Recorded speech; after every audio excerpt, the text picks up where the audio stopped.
14장까지가 예수님의 고별 설교 첫 번째 장입니다.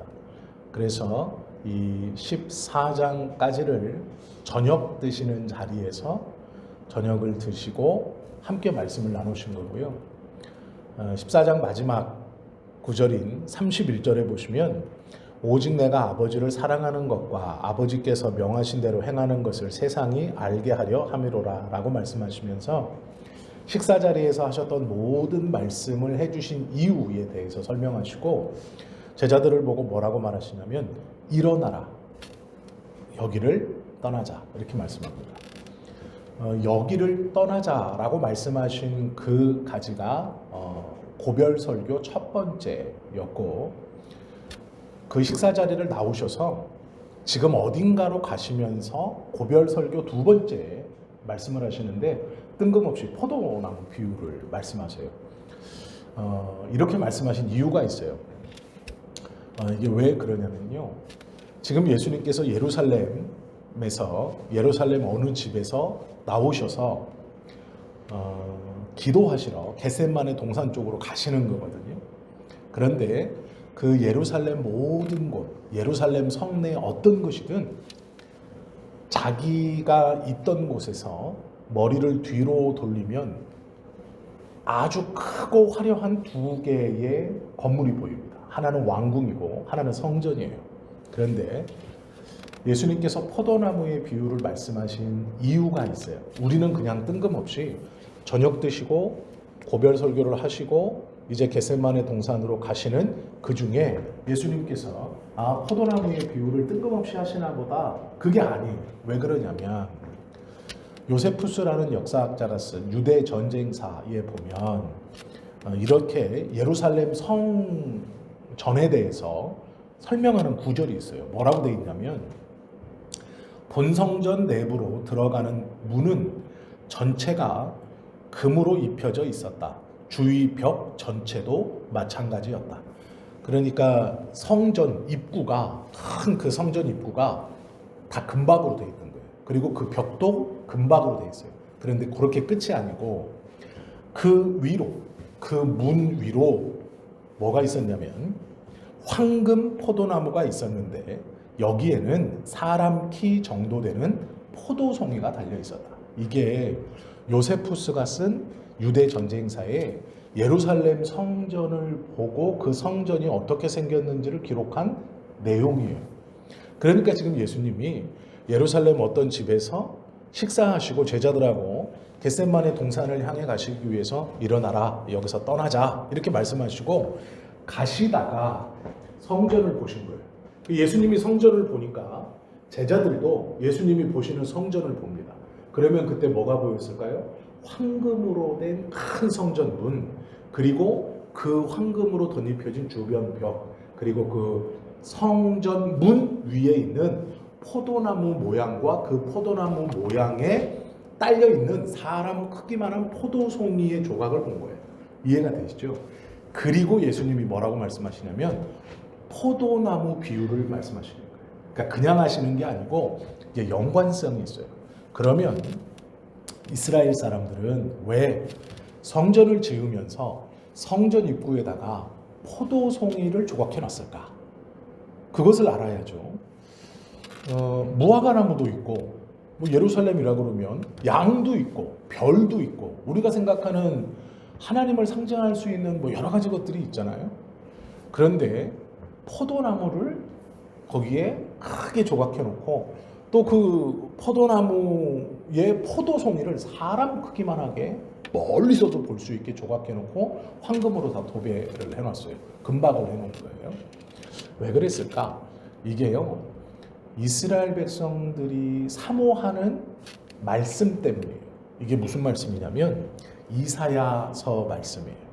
이사야 5장 1절 7절에 보면 하나님이 예루살렘 이스라엘 백성들을 향해서 뭐라고 말씀하시냐면, 이사야 5장은 소제목이 포도원의 노래라는 제목인데 유대인들은요 이 포도원의 노래를 6월절 시작하면서 성전 앞에서 제사장들과 모든 종교 지도자들 그리고 경건한 유대인들 그리고 여인들과 이방인 모두가 이 이사야 5장을 듣기 위해서 유대인의 모든 3대 명절 중 첫 번째로 하는 것이 그 앞에 쫙 서가지고 이 울려 퍼지는 이사야 5장의 말씀을 듣는 거예요. 경청하는 거예요.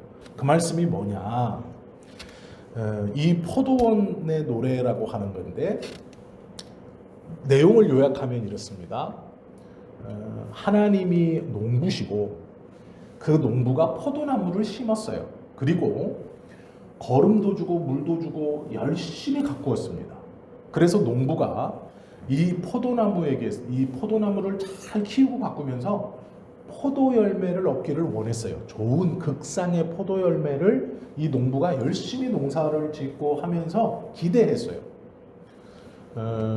포도가 열리려면 최소 3년에서 5년 정도는 키워야 되고, 또 이스라엘은 이 6년 차에 난 포도는 하나도 수확하지 않습니다. 그냥 다 그대로 놔둬요. 왜 그러냐면 들짐승들이 와서 먹으라고 그냥 놔둬요. 첫 해 수확은. 그리고 이제 7년 차 2해째 수확부터 자기 소유가 되는 거예요. 그때부터 따는 거예요.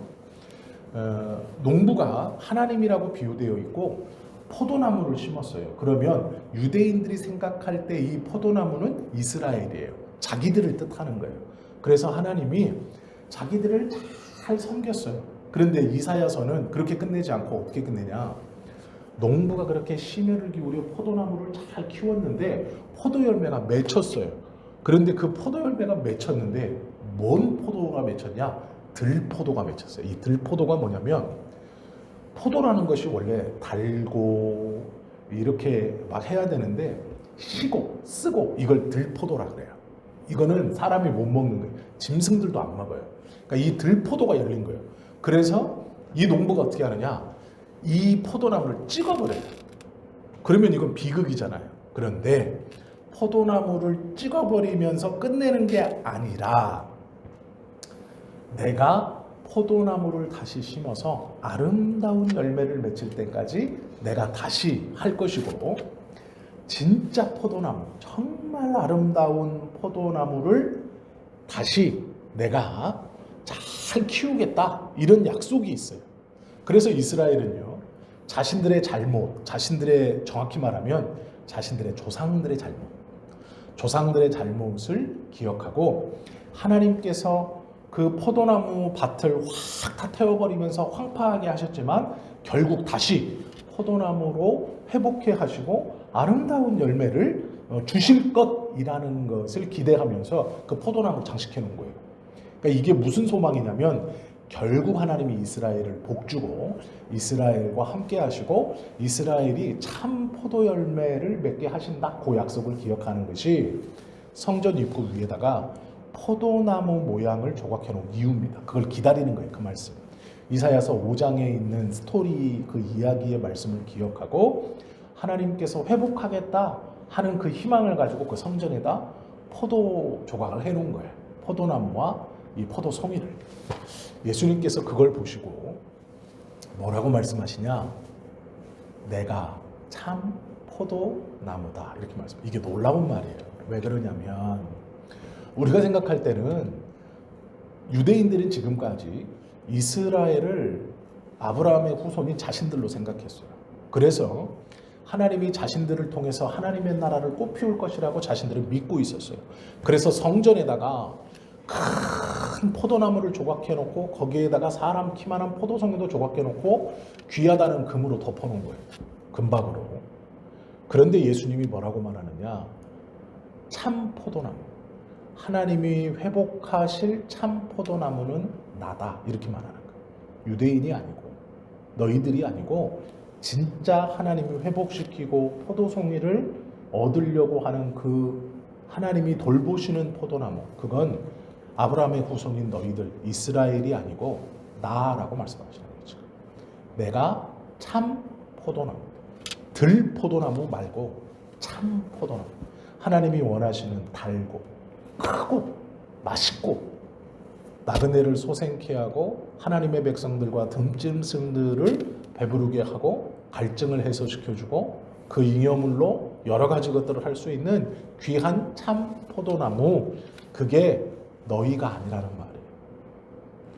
이사야 5장의 이야기를 알고 있는, 어려서부터 율법을 배우고 성전 입구에 왜 저 포도나무 조각이 있는지를 알고 있는 유대인들, 특별히 예수님 주변에 있는 지금 예수님의 제자들에게 예수님께서 저 포도나무를 보시고 내가 참 포도나무다 라고 말씀하실 때에 제자들은 하나님께서 이스라엘 민족을 통해서 하나님의 나라를 회복시키고 그 복을 허락하실 것이라고 믿고 저걸 조각하고 성전에 들어갈 때마다 그 말씀을 기억하고 결국은 하나님이 우리를 회복해 하실 것이다 라는 소망을 갖고 있었어요. 그런데 예수님께서 내가 참 포도나무다 하시는 순간 그것이 뒤집어져 버리는 거예요. 이스라엘 민족이 아니라 예수님을 통해서 하나님께서 원하시는 바를 이루신다. 그러니까 예수님이요, 내가 참 포도나무다라고 말씀하시는 이유는 너희들이 그렇게 기대하고 고대하고 성전에 저렇게 조각해 놓으면서 기억했던 이사야 5장에 있는 그 황폐해졌던 포도나무 밭을 다시 정말로 아름답게 가꾸시고 놀라운 포도를 맺게 하실 그 하나님께서 심고 키우고 가꾸고 기대하시는 그것은 이스라엘이 아니고 나다라고 하시는 거예요. 그러면 이스라엘 백성들이 하나님의 말씀을 기대하면서 하나님의 은혜, 하나님의 영광으로 하나님이 원하시는 나의 믿음의 조상, 나의 아브라함의 후손이라고 말했던 우리 이스라엘 믿음의 선조들이 하나님의 말씀을 거역하고 그래서 하나님께서 기대하시는 아름다운 믿음의 열매가 아니라 쓴 돌포도나무를 맺히면서 농부가 그 포도나무를 베어버리고 불살라 그 땅을 황폐하게 했지만 우리는 하나님에 대한 믿음을 온전히 가지고 저 성전 문 위에 조각되어 있는 하나님께서 정말 사람 귀처럼 저렇게 은혜를 베풀어 아름다운 열매를 맺게 하실 그 포도가 우리라고 생각했어요. 그 포도나무가 이스라엘인 거예요. 그런데 예수님이 뭐라 그러냐면 참 포도나무가 나다 이렇게 말씀하죠. 그러면 하나님이 원하시는 참 포도 송이의 열매를 맺으려면 누구에게 당연히 붙어 있어야 돼요? 참 포도나무가 예수님이니까 포도 열매를 맺으려면 참 포도나무인 예수님께 붙어 있어야 돼요. 지금 그 말씀 하시는 거예요. 이 배경을 모르면 왜 뜬금없이 이 말씀을 하실까? 그냥 우리는 믿음이 있고 좋은 게 좋은 거니까 아 예수님 안에 그냥 거하라는 말이구나, 예수님과 동행하라는 말이구나 이렇게 이해하지만 제자들은 그렇게 받아들이지 않은 거예요. 첫 번째 충격, 이사야 5장 말씀에 하나님께서 회복하시는 참 포도나무, 하나님의 은혜의 그 통로, 하나님께서 새롭게 이스라엘을 통해 보시고자 하는 그 나무가 자기는 이스라엘 민족이라고 생각했고 자기들이라고 생각했어요. 핏줄로. 그런데 아니라고 예수님 말씀하셔요. 내가 참 포도나무다 라고 말하는 거예요. 그리고 뭐라고 그러시냐면 열매를 맺기 위해서는 나에게 붙어 있어야 한다. 예수님이 참 포도나무니까 하나님이 원하시는 열매는 참 포도나무이신 예수님께 붙어있는 자만이 맺을 수 있는 거예요. 하나님이 기뻐하시는 열매는 적이 아니고 이스라엘 민족 아니고 예수님인 거예요. 그 말씀이 오늘 우리가 보았던 15장 1절부터에 있는 포도나무의 출발이에요. 제자들이 예수님께서 이 말을 하셨을 때 받았을 서로 웅성웅성되고 우리가 그렇게 기억하면서 성전에 조각해놓고 모든 이스라엘 백성들이 회복되기를 소망했던 그 하나님의 나라와 은혜, 우리의 조상들, 우리의 믿음의 선조들은 실패했고 거역해서 그것을 다시 회복시키고 하나님께서 회복시키기를 시작하시는 저 하나님의 임재의 상징인 성전 문 위에 조각해 놓은 저 포도나무가 이스라엘이 아니고 예수님이다라고 본인이 선언하는 나다. 제자들은 어떤 충격을 받았을까요?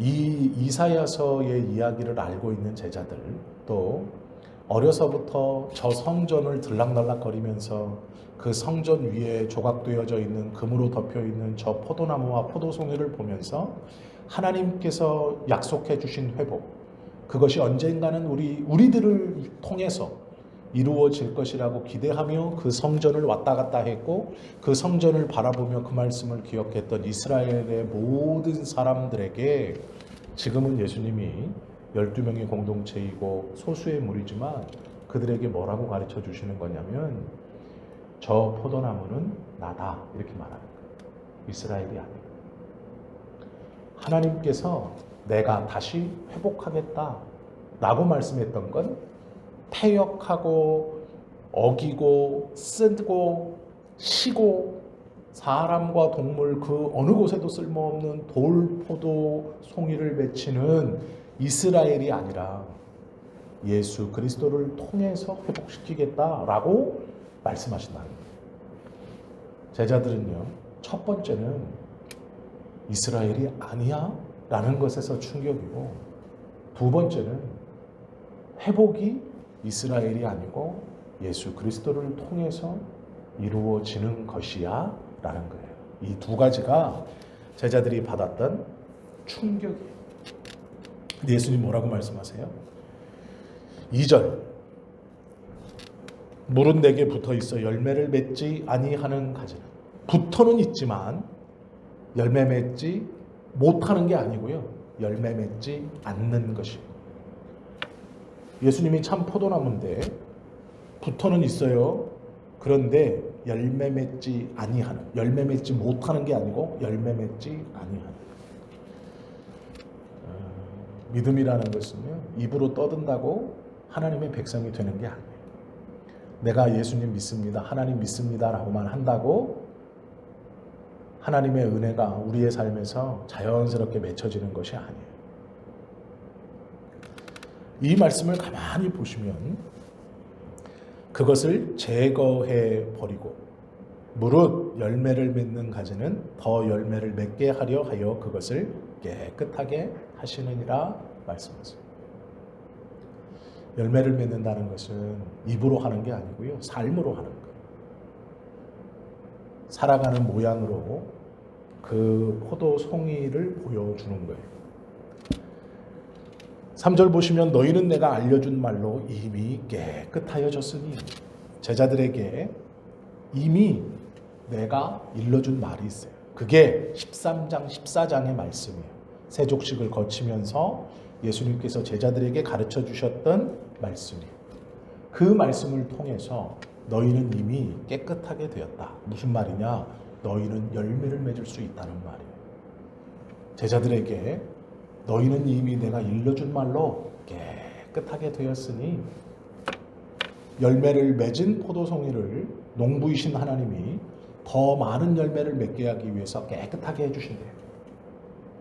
근데 예수님이 뭐라고 하냐면 너희는 이미 내가 일러준 말로 깨끗하게 되었다. 열매를 맺고 있다. 이게 무슨 얘기냐면 예수님께 붙어 있다는 얘기도 되고 이미 열매가 있다라는 거예요. 그리고 더 많은 열매를 맺을 수 있다. 이런 말이죠.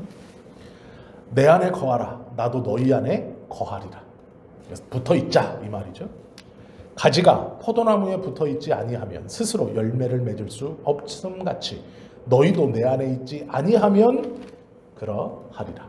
나는 포도나무요, 또 말씀하세요. 너희는 가지라. 그가 내 안에, 내가 그 안에 거하면 사람이 열매를 많이 맺나니 나를 떠나서는 너희가 아무것도 할 수 없습니다. 조금 더 깊은 묵상과 연구가 필요하지만 이해하시면 좋을 것 같아요. 예수님께서 이렇게 말씀하신 것과 비슷한 말씀이 있어요. 여기 보시면 나는 포도나무요 너희는 가지라. 그가 내 안에 내가 그 안에 거하면 사람이 열매를 많이 맺나니 나를 떠나서는 너희가 아무것도 할 수 없습니다.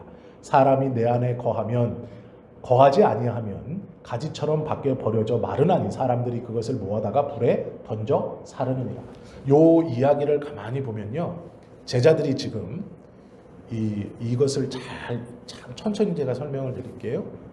예수님께서 처음에는 당신을 포도나무로 비유하시고 제자들을 보고 뭐라 그러냐면 열매로 비유하세요. 그런데 요 열매를 키우는 분이 농부이신 하나님이에요. 그러면 지금 세 부류가 있는 겁니다. 포도나무이신 예수님, 그 포도나무에 붙들려 열매를 맺은 제자들, 그리고 요 포도나무를 키우고 계시는 농부라고 등장하는 하나님이 있는 거예요. 그런데 끝에 가면 한 사람이 더 등장해요. 사람들이라고 해요. 사람들이 나오는데 놀랍게도요, 이 열매를 따먹는 것처럼 표현되어 있어요. 사람들은. 그러니까 이 사람들은 같이 열매를 맺는 게 아니고 사람들이 열매 맺지 아니하면 그 가지를 모아다가 그냥 붙어있지 않고 열매 맺지 않으니까 그걸 쳐버리기도 하고, 가지에 영양분이 없으니까 그냥 탁 떨어져서 말라 비틀어지면 그걸 모아다가 불에 던져 사른다. 사람들이 나와요. 분명히 키우는 거는 하나님 아버지인데 사람들이 나와요. 이 말씀이 어떤 의미냐? 요 속에 첫 번째는 뭐냐면, 이스라엘이 포도나무가 아니라 이사야 5장에서 포도원의 노래에서 나오는 하나님이 회복시켜 주실 포도나무는 예수님이구나. 그리고 그 예수님께 붙어 있어야 하나님이 원하시는 열매를 맺는다고 하시는구나. 이게 첫 번째, 두 번째고요. 세 번째가 중요한데 이 세 번째 말씀은 잘 이해하셔야 돼요. 이 5절의 말씀이 잘 이해가 안 가거든요. 사람들이 갑자기 등장해요. 사람들이라는 복수가 등장해서 이 포도 열매를 하는데 뭐하라고 하냐면, 사람이 열매를 많이 맺나니 나를 떠나서는 너희가 아무것도 할 수 없다. 사람이 내 안에 거하지 아니하면 가지처럼 밖에 버려져 마르나니 사람들이 그것을 모아다가 불에 던져 사르느니라. 사람이 등장하는데 이 사람들이 처음에는 제자들이 맺었던 열매와 같이 열매를 맺는 것으로도 등장하고, 또 이 사람, 어떤 사람이 예수님 안에 거하고 또 거하지 않고, 또 어떤 사람이 떨어져 버린 가지를 모아다가 불에 사르고, 이런 사람들이 등장해요. 이게 뭐냐면요,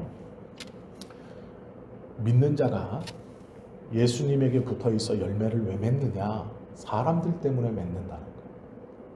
우리는 예수님 안에 붙어 있어 이 하나님이 키우시는 포도나무를 상징하는, 회복을 상징하는 예수님께 붙어 있어 이 열매를 맺으면 내 인생이 하나님 앞에서 은혜를 맛보고 이 풍성한 포도 열매를 내가 먹는 거라고 생각하지만, 예수님이 지금 제자들 보고 뭐라고 가르치는 거냐면 그렇게 가르치는 게 아니고요, 이렇게 가르치시는 거예요. 내가 포도나무인데 너희가 내 안에 붙어 있어야 된다. 그래야 열매를 많이 맺는데 너희는 이미 내 말로 깨끗게 되었다. 그러면 사람이 많은 열매를 맺을 수 있다. 그러면 이 열매를요, 열매인 제자들이 따먹는다는 얘기일까요? 아니에요. 포도나무에 포도가 열렸어요. 그럼 누가 따먹어요? 사람이 따먹어요. 다른 사람이 따먹는데, 농부가 따먹는다고 말하지 않아요. 포도나무에 열매가 열렸는데 이 열매가 예수님께 붙어있는 사람이에요. 제자들이죠. 이 제자들이 예수님을 통해 하나님께서 원하시는 아름다운 열매를 맺었어요. 이걸 누가 따먹느냐? 다른 사람이 따먹는 거예요. 제3자가. 예수님께서 이 포도원의 비유에서 뭐라고 가르치시는 거냐면요, 나에게 붙어 있어야, 내가 포도나무고 나에게 붙어 있어야 열매 맺는다. 그런데 이 열매는 너희가 먹는 게 아니라 저 사람들을 위해서 너희가 열매가 된다. 이런 뜻이에요. 이해하셨죠? 이 비슷한 말이 어디 있냐면, 이거 똑같은 말인데 우리가 착각하는 말이 있어요. 예수님께서 베드로를 부르실 때 뭐라고 그러냐면, 베드로야, 나를 따라오라. 내가 너를 사람 낚는 어부가 되게 하리라. 이거 말씀 들어보셨죠? 잘 생각해 보세요. 내가 너를 사람을 낚는 어부는요, 물고기를 잡는 사람이에요. 그러면 어부가 물고기를 잡는 이유가 뭡니까? 자기 때문이에요. 물고기를 많이 잡으면 돈을 누가 벌어요? 어부가 벌죠. 물고기를 조금 잡으면 누가 돈을 못 벌어요? 어부가 물고기를 잡는 이유가 뭐예요? 자기 때문에, 자기. 우리가요, 예수님께서 베드로를 부르실 때 베드로야 나를 따라오라. 내가 너를 사람 낚는 어부가 되게 하리라. 베드로가 어부인데요, 사람을 낚아요. 사람을 낚아요. 그러면 이게 누구 거예요? 베드로 거잖아요. 더 쉽게 설명드릴게요. 자, 제가 하나님 베드로에게 주셨던, 예수님이 베드로에게 주셨던 이 말씀, 내가 너를 사람 낚는 어부가 되게 하겠다, 이 말씀이 저에게도 왔어요. 그래서 저도 사람을 낚는 어부가 되겠습니다. 무슨 말인가 이해가 되시죠? 자, 우리가 이제 믿음의 사람이 됐어요. 저는 목사가 됐네요. 그래서 이제 예수님 말씀처럼 복음으로 사람을 낚아요. 복음을 다 달아가지고 이제 사람을 낚았어요. 1명, 2명, 3명, 4명, 10명, 100명 낚았어요. 그러면 어떻게 돼요? 내가 낚았잖아요. 사람이잖아요. 그럼 어부인 내가 영광을 누리는 거예요. 100명 모으면, 1000명 모으면, 10,000명 낚으면 이해가 되시죠? 그러니까 목사가 영광받고 교회가 커지는 거예요. 이거 말이 아니에요. 예수님 이렇게 가르친 게 아니에요. 예수님이 베드로 보고 베드로야 나를 따라오라. 내가 너를 사람 낚는 어부가 되게 하겠다. 이렇게 말씀하신 게 아니에요. 이거 번역이 잘못된 거예요. 어떤 의미냐면 베드로야 나를 따라오라. 내가 너를 사람들을 위하여 낚는 자가 되게 하리라. 이렇게 말하는 거예요. 베드로가 열심히 낚아서 누굴 주는 거냐면 사람들을 주는 거예요. 내가 너를 사람들을 위하여 낚는 자가 되게 하겠다. 이렇게 말하는 거예요. 사람 낚는 어부가 되게 하겠다. 이렇게 말씀하신 게 아니고 사람들을 위하여 잡는 자, 사람들을 위하여 낚는 자가 되게 하겠다. 이렇게 말하는 거예요. 뭔가를 낚는데 이게 사람일 수도 있고 뭔가를 낚아요. 근데 누굴 위해서 낚냐면 베드로인 어부인 베드로가 아니고 사람들을 위해서 베드로가 낚는 거예요. 죽어라 하고 낚아서 죽어라 하고 죽은 거예요. 근데 우리는 이걸 반대로 생각해요. 사람 낚는 어부가 되게 하겠다. 그 말이 아니고요. 사람들을 위해서 낚는 자가 되게 하겠다. 이런 의미예요. 사람들을 위해서 낚는 사람하고 사람을 낚는 어부는 완전히 다른 사람이에요. 어부는 물고기를 자기 때문에 낚는 거예요. 근데 예수님이 뭐라 그러냐면 사람들 때문에 낚는. 그전에는요. 베드로가 자기 때문에 물고기 잡는 사람이었어요. 밤이 맞도록 수고하면서 왜 그물을 내려요? 자기 때문에. 나 먹고 살아야죠. 내 배에 그물이 가득해야죠. 그런데 놀라워요. 밤새 그물을 내렸는데 하나도 못 잡았네요. 예수께서 그 모양을 가만히 보시다가 베드로야 깊은 데 가서 그물을 내려라. 예수님 제가 밤새 수고했지만 한 마리도 잡지 못했습니다. 그런데 예수님 말씀에 의지해서 내가 그물을 한번 내려보겠습니다. 그랬더니 물고기가 그물이 찢어질 만큼 올라와요. 근데 문제는 걷어 올리지를 못하는 거예요. 자기가 밤새 소원했던 내가 이 그물을 내리면 하나님 물고기가 그물을 찢어질 만큼 잡게 해주세요. 그렇게 소원하면서 내렸을 거예요. 물고기를 많이 잡게 해주세요 하면서 그물질을 했을 거예요. 그런데 그 소원이 이루어졌어요. 찢어질 만큼 잡혔어요. 근데 못 끌어올려요. 배가 가라앉게 생겼어요. 오히려 자기가 원하는 것이 이루어졌는데 자기 소원처럼 넘치도록 찼는데 못 끌어올리는 거예요. 그러니까 뭐라 그래요? 형제 요한을 불러서 야 이거 찢어지게 생겼다. 너 빨리 와서 이거 같이 거들어 받자. 그런데 결국 그날 자기가 그렇게 밤새 수고하고 소원했던 그 많은 물고기 가져가나요? 아니에요. 예수님 쫓아가는 버려두고 가요. 배와 그물을 버리고 쫓는 거예요. 가만히 잘 생각해 보세요. 그리고 나서 예수님이 뭐라 그러냐면 내가 너를 사람들을 위하여 낚는 자. 그 전까지는 자기를 위해서 낚았어요. 물고기를. 그런데 이제 예수님 뭐라고 베드로를 부르시냐면 사람들을 위하여 낚는 자가 되게. 네가 열심히 낚아서 다른 사람들. 네가 열심히 낚아서 사람들을 줘. 이게 믿는 사람이에요. 이게 예수님께서 원하시는 포도송이인 거예요. 내가 아름답게 맺혀가지고 그 맺히는 그것으로 하나님께 영광을 돌리고 내가 아름답게 맺혀서 다른 사람 쉬엄게 하고 다른 사람 배부르게 하고 이게 예수님이 말씀하시는 성도의 삶이에요. 이게 기독교인의 삶이에요. 내가 아름답게 맺혀서 그 열매 내가 먹겠다고 하는 게 아니에요. 열심히 낚아서 나 하겠다는 게 아니에요. 예수님이 그렇게 가르치신 적이 없어요. 그렇게 말씀하신 적이 없어요. 근데 우리는 쏙 빼요. 다른 사람은 쏙 빼고 그 다른 사람 전에 내가 들어가는 거예요. 내가 열매면서 내가 나를 먹겠다고 지금 얘기하거든요. 내가 아름답게 열매 맺혀서 하나님께 영광 돌리고 그 열매도 내가 먹고 싶은 거예요. 그렇지 않아요. 그렇게 안 가르쳤어요. 예수님이 지금 좀 있으면 십자가에 달려 돌아가시거든요. 두 번째 구별 설교를 하시는데 뭐라 그러냐? 열매를 맺어라. 너희는 이미 열매를 맺을 수 있다. 나에게 붙어 있고 이미 너희는 깨끗게 되었다. 열매를 맺어요.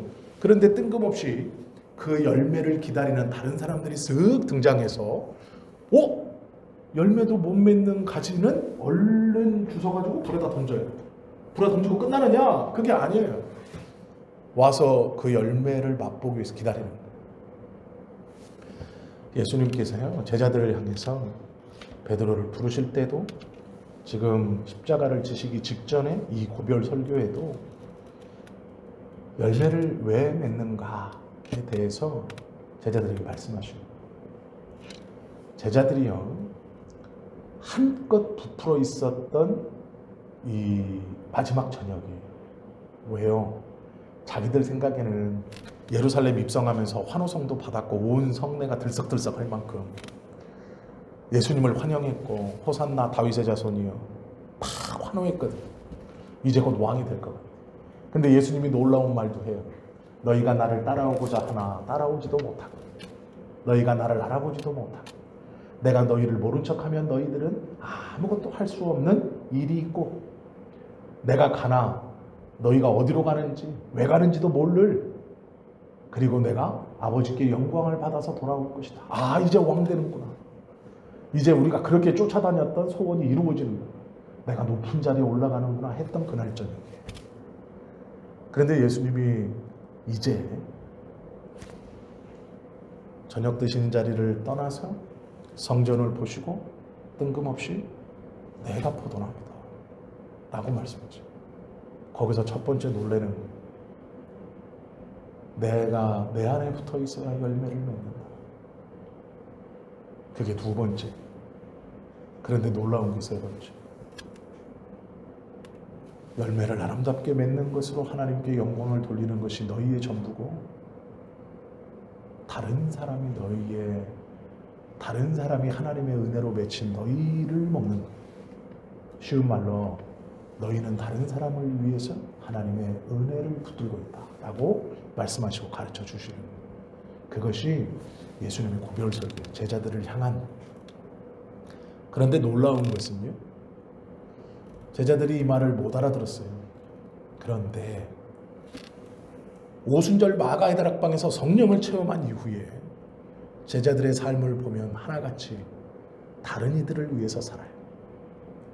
다른 이들을 위해서 주님의 복음을 전해요. 핍박과 고난 속에서도 다른 이들의 영혼의 구원을 위해서 기도하고 부지런해져요. 매를 맞으면서도 예수 그리스도를 전하죠. 결국 예수님이 말씀하신 대로 사람들을 위하여 낚는 자가 되었고 열매를 맺어 그 맺는 것 자체로 하나님께 영광을 돌리고 하나님은 이미 영광을 받았고 그들의 삶, 그 은혜의 열매로 다른 사람들을 위하는 거예요. 이것이 예수님께서 두 번째 고별 설교를 출발하시면서 제자들에게 가르쳐 주시는 이 포도나무의 정확한 비유예요. 정확한 해석입니다. 우리의 삶에서요, 하나님이 우리에게 은혜를 주시고 또 우리가 그 은혜를 받아 누려서 우리의 삶도 기름져지고 우리의 자녀들, 가정, 사업의 터전이 복을 받아야죠. 그걸 하찮게 여기시면 안 돼요. 이 뒤에 보시면 무엇이든지 구하라 이렇게 말씀하세요. 이 뒤 7절부터 쭉 보시면 무엇이든지 구하라. 조건이 있어요. 조건이 뭐냐? 첫째, 붙어있는 자. 두 번째, 열매 맺은 자. 세 번째, 그 열매가 내가 먹을 것이 아니고 내가 맺은 열매를 다른 이가 먹는.